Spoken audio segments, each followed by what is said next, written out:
One of many hidden features in Canva is that you can use it to convert a PDF document into a JPEG or PNG file. That way, it's going to be a lot easier to share and also easier to store in any platform because that image format is definitely much more popular.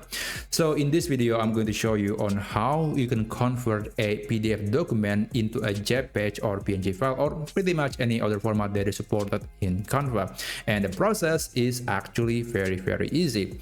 So before we start, I want to show you the document that I'm trying to convert. This is a PDF document that I got from the internet, and I want to convert it into a JPEG or an image file.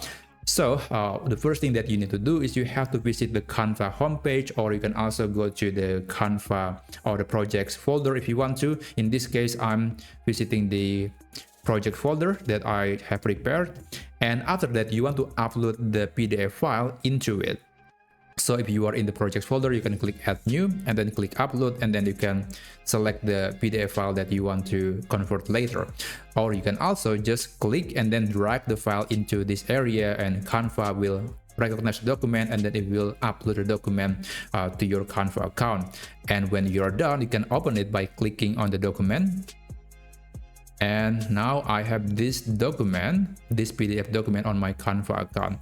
So as you can see, this is actually still editable. I can customize almost a lot of things here. I can change the background, add some icons. I can also change the text, but that's not the purpose. I just want to convert it into an image. So what I need to do now, I can click share, click download, and on the file tab, I'm going to select JPEG. This is the one that I want to use.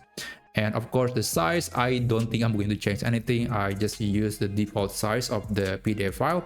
And for the quality, by default, JPEG is naturally tends to be okay when you reduce the quality. So it's okay to have 80%. But if you want to preserve the highest quality, then you can set it to 100%. But I think 80% is fine.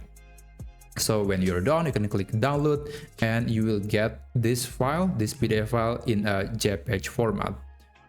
So there you go. I'm going to open it with Chrome, and this is the result. This is an image. This is definitely no longer a PDF file. This is PDF and this is the JPEG image. So that's how you can convert a PDF document to a JPEG file using Canva. I hope you found this video to be helpful, and if that was the case, please consider subscribing to this channel for more tutorials like this, and I'll see you on the next video.